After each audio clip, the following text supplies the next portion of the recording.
Om Ajnana-timirandasya Jnananjana-shalakaya Chaksurumilitam Yena Tashmae Shri Gurave Namaha. He nacido en la más oscura ignorancia y mi maestro espiritual me ha abierto los ojos con la antorcha del conocimiento.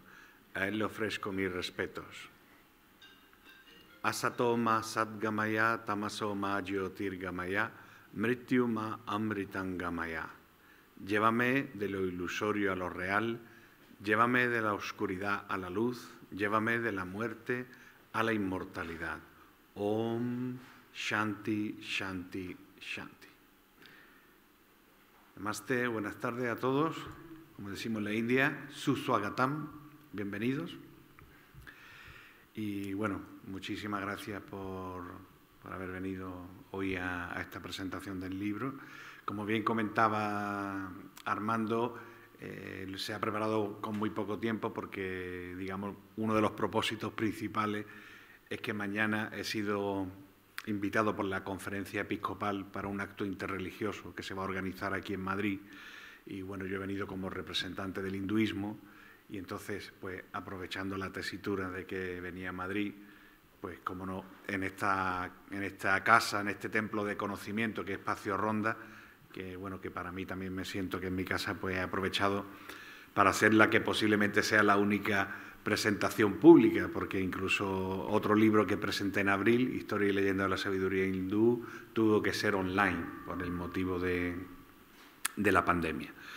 Entonces, bueno, agradeceros a todos vuestra presencia y voy a hablar un poco de este nuevo trabajo, ¿no? que ve la luz. Como indica su título, Gita se refiere a la Bhagavad Gita, uno de los textos principales del hinduismo, o aquel texto que recoge todo el saber del Sanatana Dharma, de lo que hoy en día conocemos como hinduismo, y Dípika significa luz. ¿Por qué se llama el libro Luz sobre la Bhagavad Gita? Bien, porque este libro no es la Bhagavad Gita, sino es cómo entender la Bhagavad Gita, cómo aprender a estudiar la Bhagavad Gita. ¿Cómo surge la idea de este libro, ¿no? Yo llevo 35 años, desde que yo tenía 15 años, estudiando la Bhagavad Gita a diario. Y, pues, para la persona que no está familiarizada con el contexto histórico, con la filosofía de la India, pues, cuando alguien le dice, venga, el libro de la Bhagavad Gita, pero buena parte de la gente termina al final perdido, ¿no? Porque se utilizan muchos nombres propios, nombres de lugares, que si no estás familiarizado, al final te pierden, ¿no? Y luego también nos encontramos, una de las cosas importantes es la interpretación. La Bhagavad Gita, que forma parte del Mahabharata, una de las dos epopeyas más importantes del hinduismo, junto con el Ramayana, en una de sus secciones aparece esta Bhagavad Gita.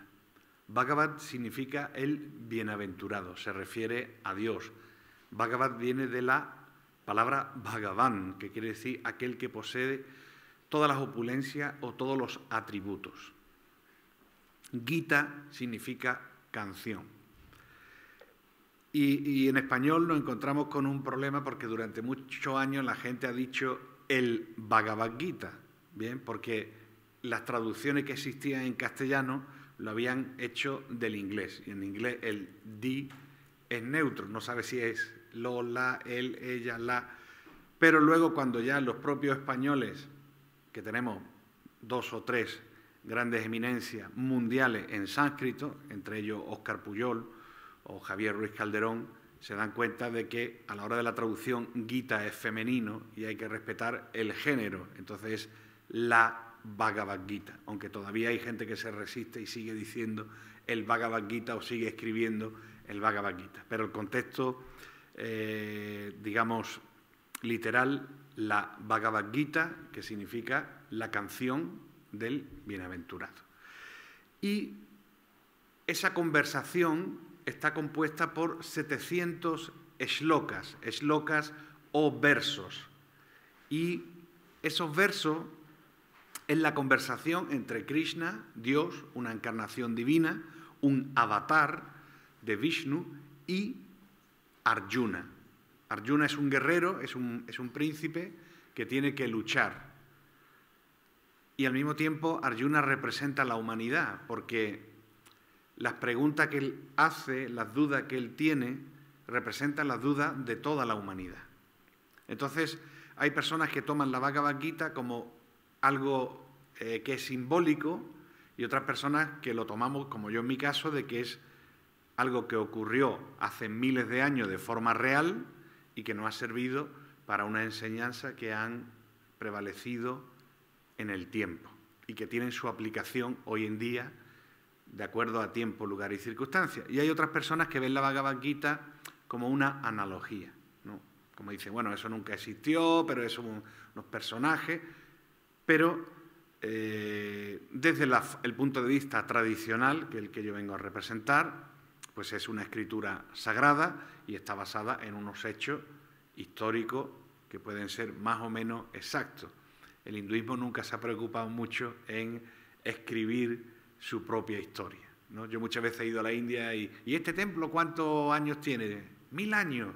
Y a lo mejor, pues 1000 años no existía ese tipo de piedra, pero bueno, son un poco así.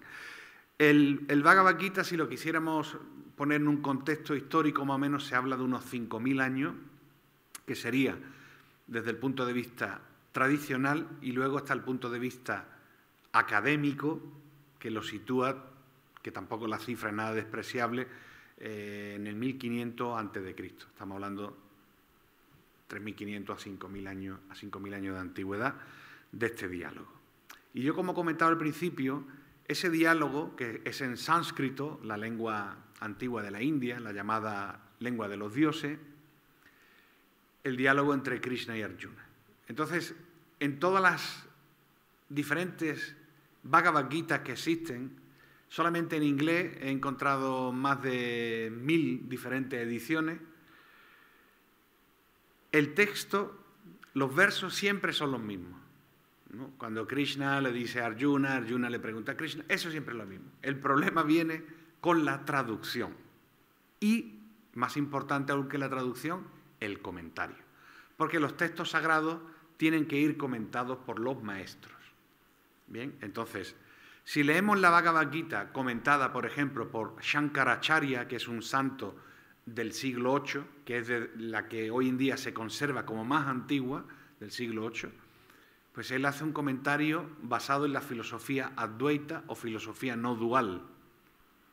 Entonces, sus enseñanzas son diferentes que si estudiamos, por ejemplo, el comentario y traducción de Ramanuja Acharya, que es un santo, un sabio del siglo XI, donde da otra versión diferente de lo que dice Krishna.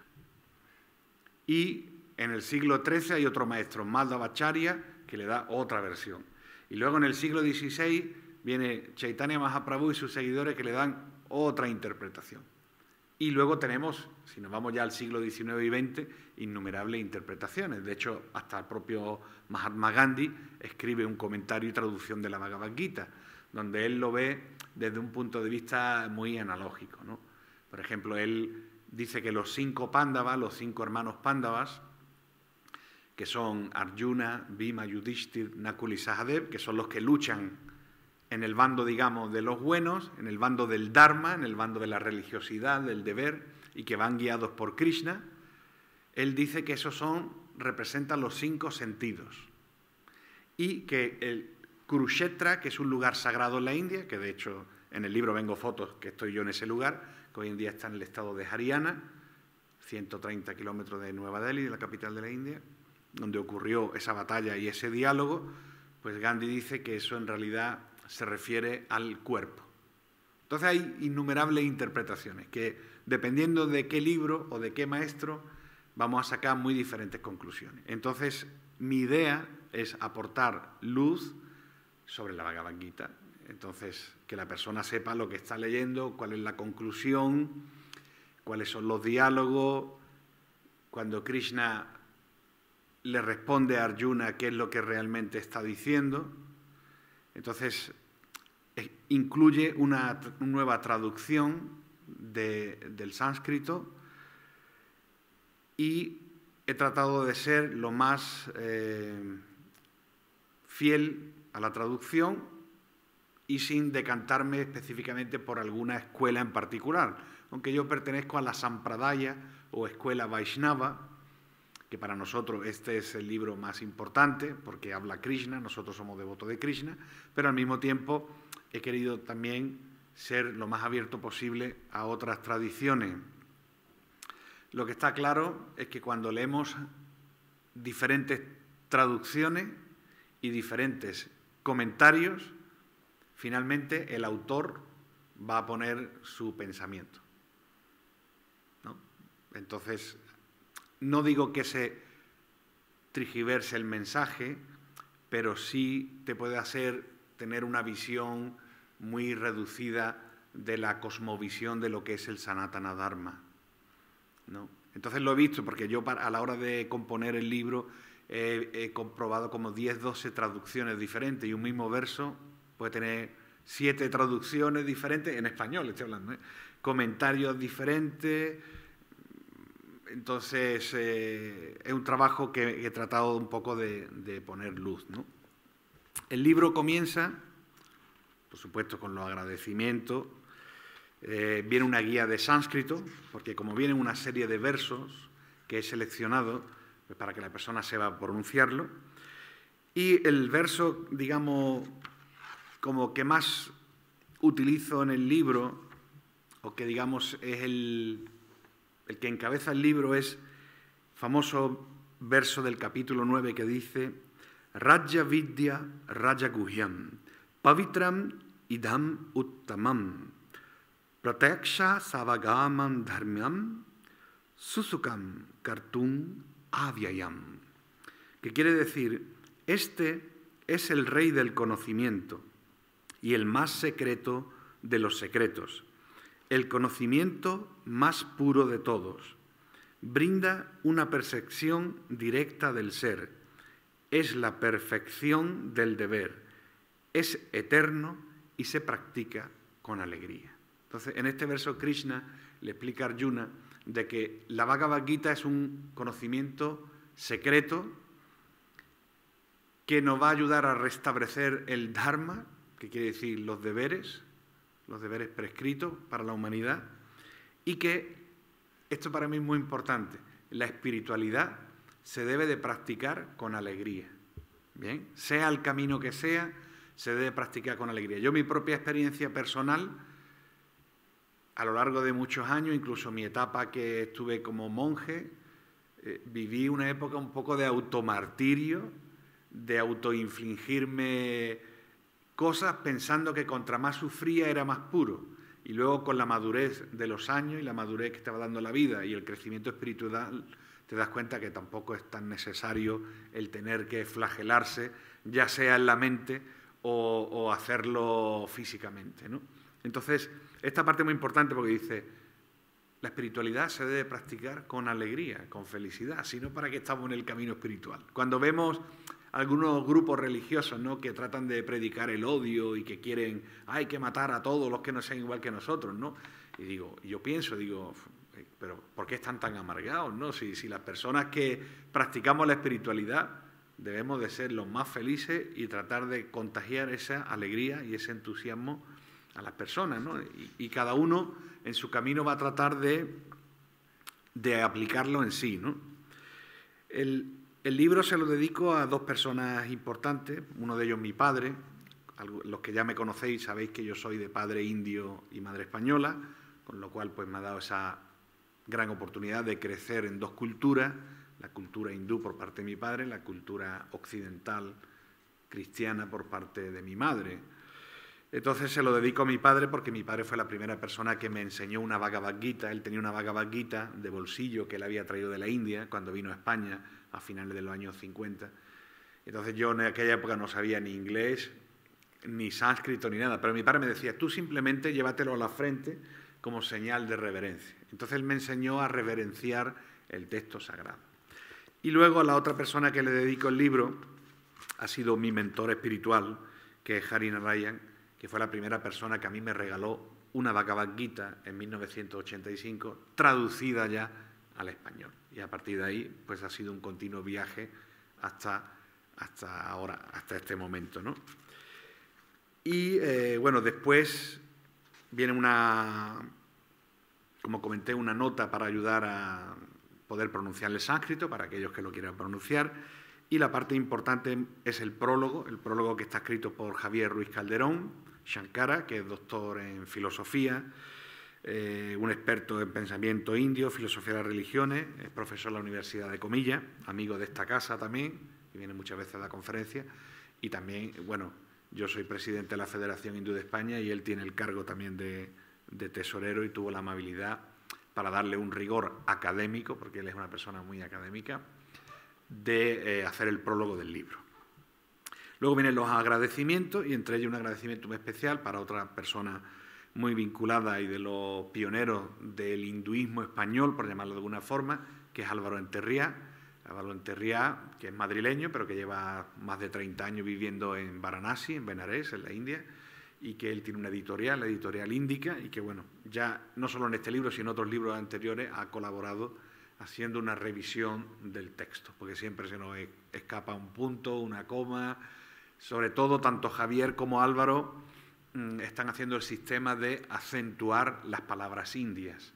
Bien, nosotros, la mayoría de las palabras indias, cuando se han transliterado a los caracteres latinos o caracteres romanos, las tenemos del inglés, pero luego cuando pronuncias en español, si no llevas el acento, no sabes cómo se pronuncia. Bien, entonces ellos han sacado ese sistema de acentuar las palabras, que es muy importante. Luego hago la introducción del libro y el primer capítulo, Luz sobre la Bhagavad Gita, donde hago un resumen de los 18 capítulos. La Bhagavad Gita tiene 18 capítulos, que yo comentaba que se dividen en 700 shlokas o versos, y que cada capítulo pues tiene una importancia fundamental, ¿no? Por ejemplo, el primer capítulo viene el dilema de Arjuna. Arjuna tiene que luchar contra sus familiares. Los que están enfrente en el campo de batalla son sus primos, sus tíos, su abuelo, sus maestros. Entonces, antes de comenzar la batalla, dice que no quiere luchar. Y Krishna se había declarado neutral y dijo: yo voy a ser el auriga o el conductor del carro de Arjuna. Por eso esta imagen de la portada, que están subidos, Arjuna, que le está diciendo a Krishna que no quiero luchar, que tengo miedo, y Krishna comienza, la Bhagavad Gita comienza a instruir a Arjuna. Y entonces el primer capítulo trata de una descripción del campo de batalla, qué es lo que va a ocurrir, quiénes están enfrente, por qué Arjuna de pronto, que es uno de los más importantes guerreros, más poderosos, por qué no quiere luchar. El segundo capítulo habla de la reencarnación, muy importante, uno de los pilares del hinduismo, la creencia en el Punarjanma o la reencarnación del alma que continuamente va transmigrando de un cuerpo a otro. Habla del Dharma, que es una palabra a veces difícil de traducir a lenguas occidentales, que se traduce como deber, que se traduce como religiosidad, que se traduce como valores morales. En este caso, el Dharma que aquí habla Krishna es el deber, y el deber de Arjuna como guerrero es luchar. Toda la vida tenemos diferentes deberes. Tenemos deberes con la familia, deberes con el país, deberes con la sociedad, deberes con nuestra comunidad religiosa. Y tenemos un deber, un dharma, que es el dharma supremo de conectar con la divinidad, conectar con Dios.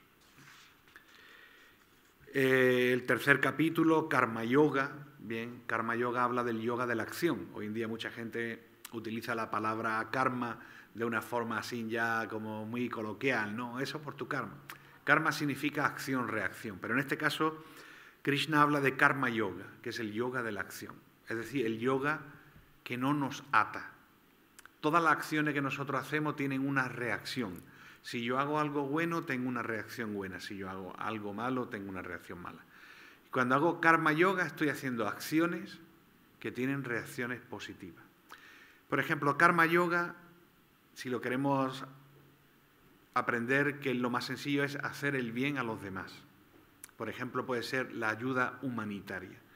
Por ejemplo, para mí, personalmente, uno de los grandes karma yogi del siglo XX fue Vicente Ferrer, una persona que al principio va a la India con una misión como jesuita, pero que luego se da cuenta que lo que la gente no necesita que lo convierta en otra religión, sino que lo que necesita es ayuda para poder desarrollarse.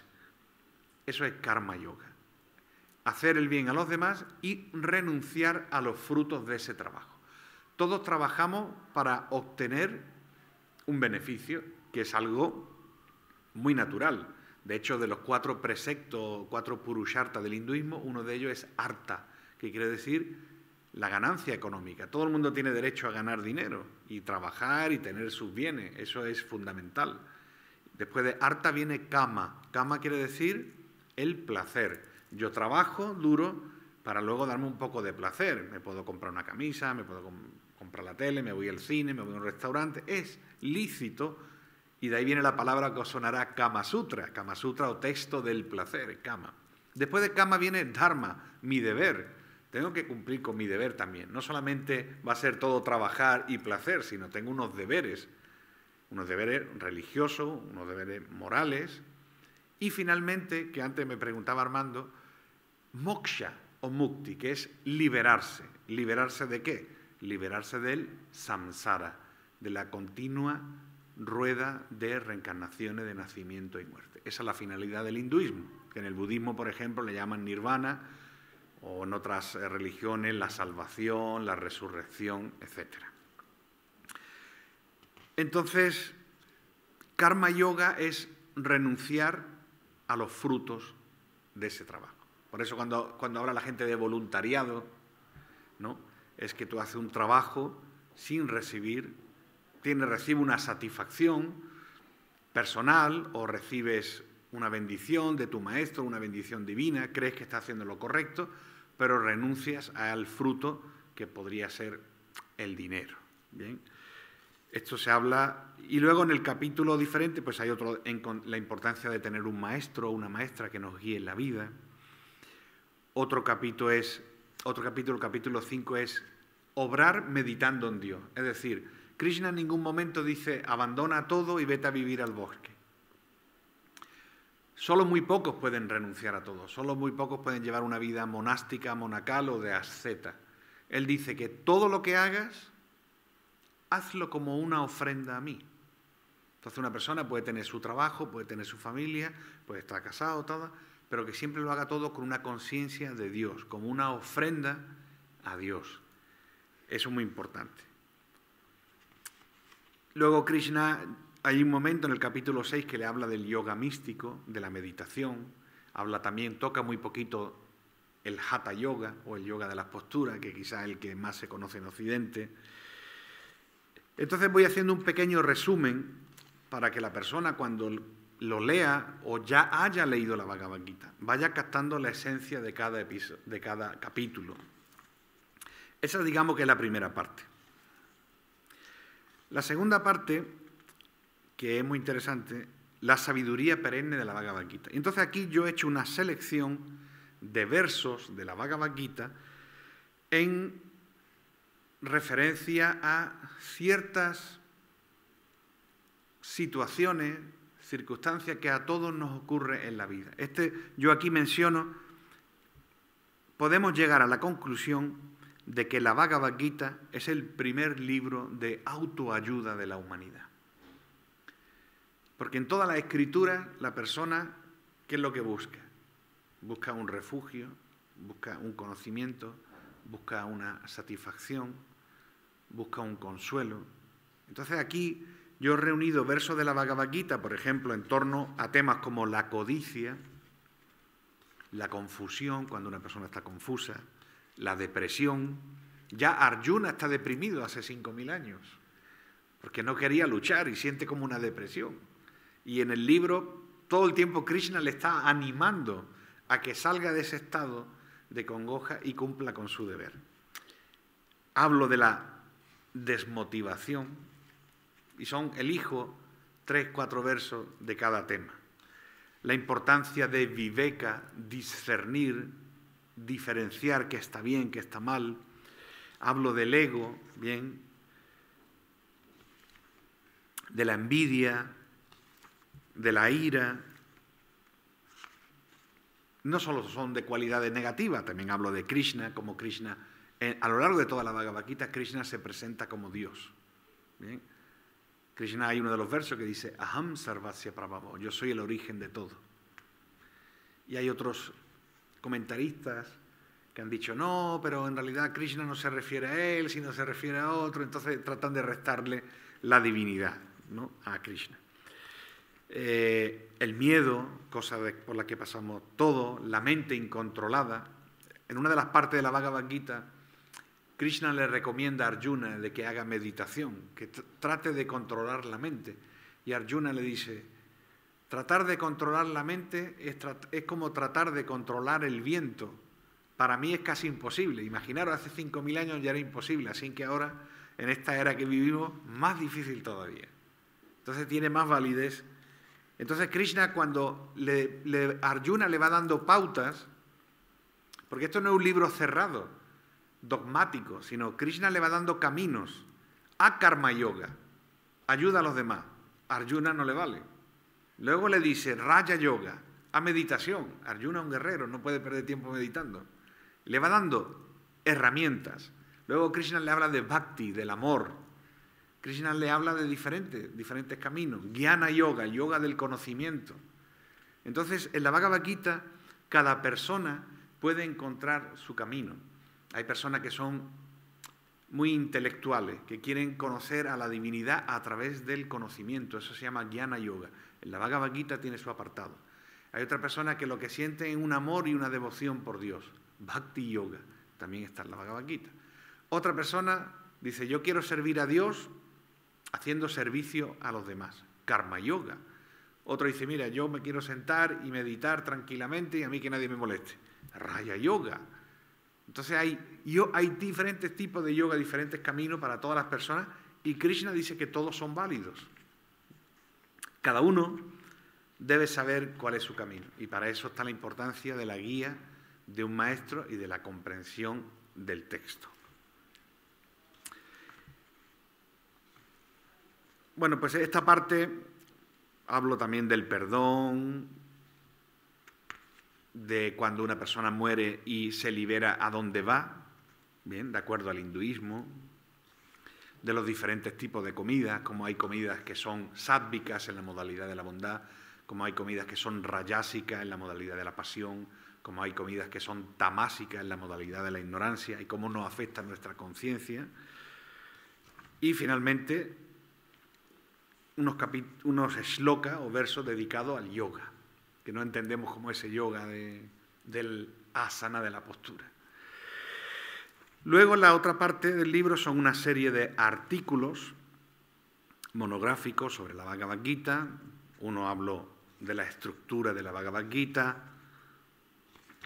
haciendo un estudio de los diferentes tramos. Hablo de la forma personal de Dios, como todos los comentaristas que son teístas hablan de que Dios tiene una forma, sin embargo, el comentario Advaita de Shankaracharya dice que Dios es impersonal. Entonces, aquí explico cómo la Bhagavad Gita muy claramente a través de sus versos y de la explicación de Krishna habla de un Dios personal, que tiene la capacidad de manifestarse en innumerables formas. Que Krishna habla de que para los que lo quieran ver con una forma, Él está ahí, y para los que lo quieran ver de una forma impersonal, como una refulgencia, como una luz, pues también está ahí. Y que Krishna se manifiesta también en el corazón de todas las almas. Entonces, hay innumerables formas de ver a la divinidad. Incluso Krishna en diferentes capítulos dice que incluso para aquellos que no me quieren como Dios, me pueden ver como la luz del sol, me pueden ver como el aire, dice, yo soy el sabor del agua. Incluso para los que reniegan completamente de Dios, dice, yo me presentaré ante ellos como la muerte, o sea que al final también tienen que verlo. O uno de los versos que a mí más me gusta es el que dice Krishna, yo soy Kala, yo soy el tiempo que todo lo devora. Incluso aquellos que reniegan completamente de Dios, finalmente el tiempo también es Dios, que nos va consumiendo en este cuerpo material. Y hay un capítulo que habla de las 7 promesas que Krishna le hace a Arjuna, si sigue sus órdenes. Por ejemplo, una de ellas, por leer una de ellas, dice Krishna: Arjuna, por eso todo el tiempo piensa en mí y lucha. Fijando en mí tu pensamiento y tu mente, llegarás a mí sin duda alguna. Y cuando le dice luchar, bueno, Arjuna era un guerrero y tenía que luchar en campo de batalla. Aquí está diciendo Krishna que lo que hagamos en nuestra vida, que lo haga pensando en él y que él siempre va a estar ahí, ¿no? Esa es una de las promesas. Luego, bueno, vienen las ilustraciones, que bien, hemos puesto unas cuantas, 30 y tantas, 28 ilustraciones en color. Luego hay una serie de ilustraciones, hay fotografías mías en Kurukshetra, en el lugar donde se habló la Bhagavad Gita. He puesto también algunas de comentaristas clásicos como Shankaracharya, Ramanuja, comentaristas del siglo XX, de diferentes escuelas, incluso el doctor Radhakrishna, que fue el primer presidente de la India, hizo un comentario de la Bhagavad Gita. Y luego también he incluido a grandes pensadores del siglo XIX y siglo XX que fueron influenciados por la Bhagavad Gita. Gandhi, Ralph Waldo Emerson, Thoreau, que eran de la época de los trascendentalistas americanos, que fueron, digamos, muchos de los impulsores de que se tradujera la Bhagavad Gita a lenguas occidentales. Luego hago un resumen de la Bhagavad Gita en una conversación. Bien, o sea, imaginaros los 700 versos, que se puede tardar un año en leer por lo menos. Yo lo hago en una conversación como de colegas entre Krishna y Arjuna. O sea, lo he puesto ya como más claro para que cualquiera que lo lea en la conversación saque la esencia de la Bhagavad Gita. Luego hay algunos capítulos un poquito más profundos. Por ejemplo, la visión de la divinidad en Oriente y en Occidente son totalmente opuestas. Pues aquí hablo del panteísmo, panenteísmo, de acuerdo a la Bhagavad Gita, los aspectos de la verdad. Y luego hago una introducción a un texto muy interesante que no existía en castellano, que es el Gita Mahatmya. Y aquí, fijaros que he dicho el Gita Mahatmya, no he dicho, como decía antes, la Bhagavad Gita. Mahatmya quiere decir glorificación del Gita. Entonces aquí se utiliza el masculino. El Gita Mahatmya es un texto que aparece en uno de los Puranas, o textos antiguos del hinduismo, y es una glorificación de los 18 capítulos de la Bhagavad Gita. Se dice que la Bhagavad Gita tiene 18 capítulos porque la batalla de Kurukshetra duró 18 días. Y los beneficios espirituales que obtenemos al leer un determinado capítulo. Entonces aquí hablo de, bueno, es una traducción donde en una serie de narraciones, de historias que pueden haber sido, que han ocurrido realmente o son analogías, no lo sabemos. Yo dejo abierto al lector que lo tome como quiera. Pues hay una serie de hechos donde personas que habían cometido actividades pecaminosas en sus vidas se liberan por leer un determinado capítulo de la Bhagavad Gita. Entonces hay 18 historias donde cada uno se libera por leer el capítulo 3, pues te libera de esta forma el capítulo 4. Bueno, y es muy interesante y le da también un aspecto, después de leer todo el aspecto filosófico, que termina la persona un poco ya sacudido, pues esto es muy como leer un poquito pues historia y narraciones. Y de aquí pasamos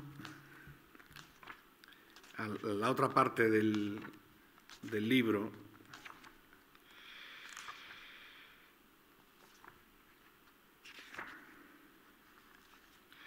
que son una serie de apéndices, ¿ven? Una serie de apéndices, anexos, donde explico, pues por ejemplo, el título original en sánscrito de los capítulos de la Bhagavad Gita. Ven, aquí cada maestro han puesto lo que han querido y más, ¿no? Por ejemplo, el primer capítulo es Arjuna Vishada Yoga, ¿no? Que se podía traducir como la desesperación de Arjuna. Y hay maestros que han puesto observando el campo de batalla, otro ha traducido. Entonces, he puesto el nombre original de cada capítulo. Luego he hecho una tabla con los shlokas que habla cada persona que aparece en la Bhagavad Gita. Porque en la Bhagavad Gita todo el mundo piensa, bueno, habla Krishna y Arjuna, no, pero hay más personalidades que habla Sanjaya, habla Dhritarashtra. El primer verso de la Bhagavad Gita lo habla Dhritarashtra, que es el padre de los guerreros del bando opuesto y tío de Arjuna. Entonces, pongo, por ejemplo, que Arjuna habla, por ejemplo, 20 shlokas en el primer capítulo, Krishna no habla ninguno, Sanjaya habla unos cuantos, habla uno, Sanjaya habla 25, Dhritarashtra habla uno. Entonces nos damos cuenta al final cuánto habla cada uno en el libro. Por ejemplo, Krishna habla 574 veces de las 700, ¿vale? Arjuna habla 84, que serían las preguntas que le hace. Y luego hay un personaje muy importante que es Sanjaya. Sanjaya habla 41 veces. Es el que abre la Bhagavad Gita y cierra la Bhagavad Gita. Sanjaya era el consejero de Dhritarashtra. Pero Dhritarashtra era ciego. Entonces, Krishna le da a Sanjaya una visión mística para que, estando en Hastinapur, que podría ser lo que hoy en día es Delhi o Nueva Delhi, pueda ver lo que está ocurriendo en Kurukshetra, que es a 130 kilómetros aproximadamente. Entonces, él está viendo y él está narrando lo que Krishna está diciendo, se lo está contando a Dhritarashtra. Después de esa tabla, pues, bueno, pongo alguna glorificación del Gita Mahatmya. Hablo como a lo largo de la historia muchas personalidades occidentales se han sentido motivados por el mensaje de la Bhagavad Gita, se han sentido inspirados. Hablo como la primera traducción que se hace a una lengua occidental es en el inglés, 1787, por Charles Wilkins, que fue comisionado por la Compañía de las Indias Orientales para que hiciera un texto. Y él hizo el primer texto del sánscrito al inglés. Y luego de ahí se hicieron en francés, en ruso, en alemán y en español, como siempre vamos un poquito más tarde, nos llegó en 1896, que fue el profesor Roviralta, profesor de Barcelona, que hizo la primera traducción al español de la Bhagavad Gita. Hoy en día, bueno, la Bhagavad Gita se puede encontrar, sin contar las lenguas de la India, bien, que en la India hay 15 lenguas oficiales, pero se puede encontrar en más de 50 idiomas no indios. Entonces cito algunas frases de personalidades que se han sentido inspirados por la Bhagavad Gita. Una de las más conocidas de Mahatma Gandhi, padre de la India, aquellos que decían que era un político entre santos y otro un santo entre políticos, que decía: cuando las dudas me atormentan, cuando las decepciones me dan la cara y no veo un rayo de esperanza en el horizonte, me dirijo a la Bhagavad Gita y siempre allí encuentro un verso que me consuela y de inmediato comienzo a sonreír en medio de la tristeza abrumadora.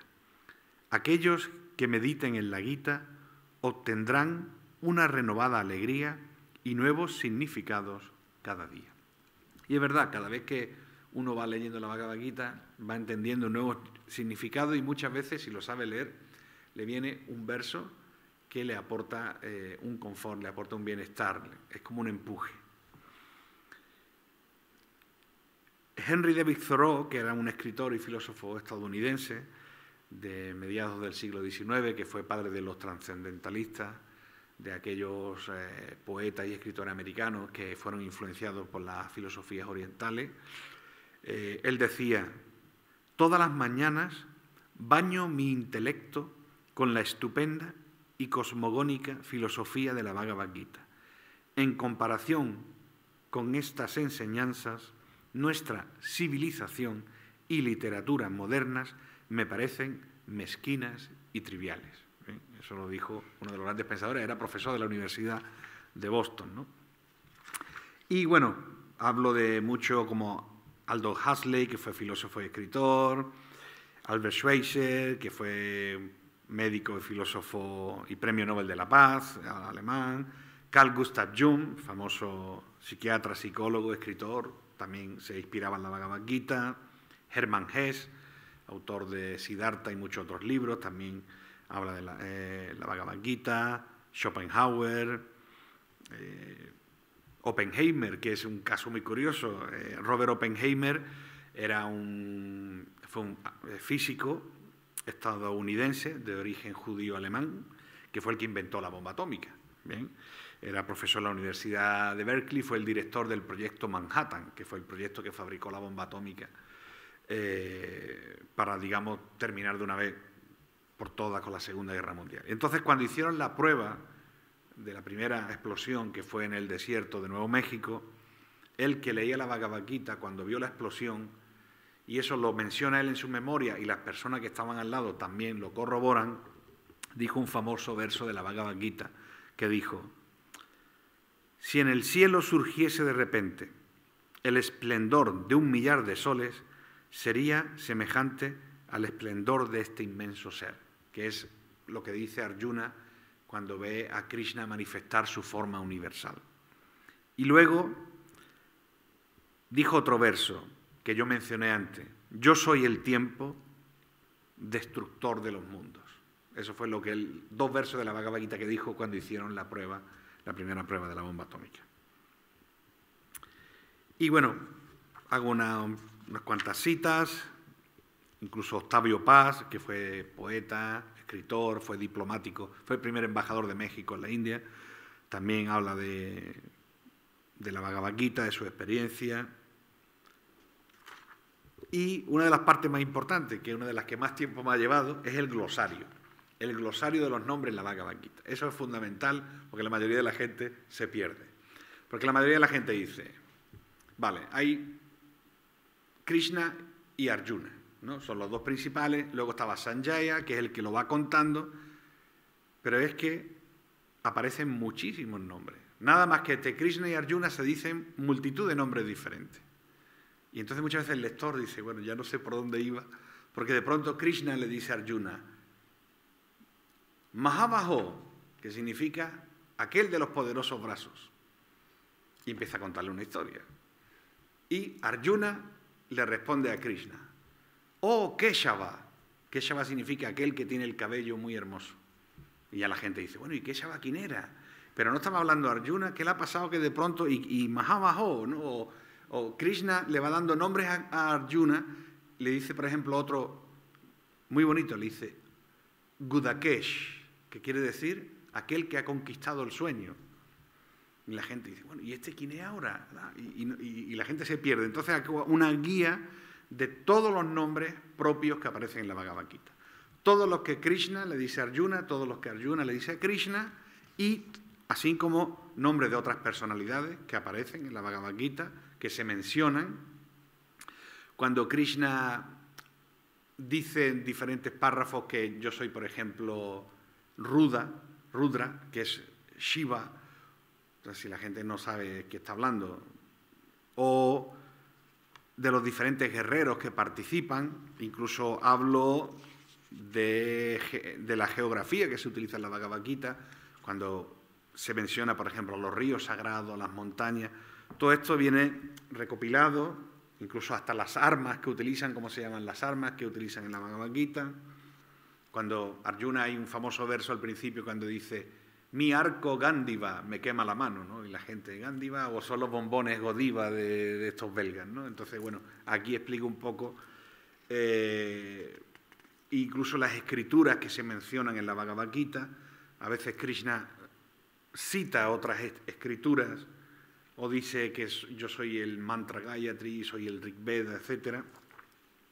Y luego al final pues hago una bibliografía consultada y una recomendación si la persona quiere leer la Bhagavad Gita. Este es el libro, 264 páginas que tiene y viene acompañado con un CD de audio en formato MP3. ¿Por qué el formato MP3? He tenido que poner una nota y todo, porque si la gente lo pone en el equipo y dice, no me funciona, ¿no? MP3 es un formato que todos sabéis que es para comprimir los archivos, porque aquí se incluyen dos recitaciones completas de la Bhagavad Gita, que son más de 4 horas y cada recitación es la recitación de los 700 versos. Ambas en sánscrito, una es la recitación clásica y luego otra es la recitación cantada, porque la Bhagavad Gita se puede cantar. Entonces, claro, para que todo eso, si lo pones en un CD, que nada más que entra en 90 minutos, hubiera tenido que hacer 4 CD, con lo cual hubiera incrementado el coste del libro, ¿no? Entonces, formato MP3, que se lee en cualquier ordenador o en equipo que tenga lector de MP3, y luego de aquí, pues ya te lo puedes poner en auriculares, en el móvil, en donde quieras.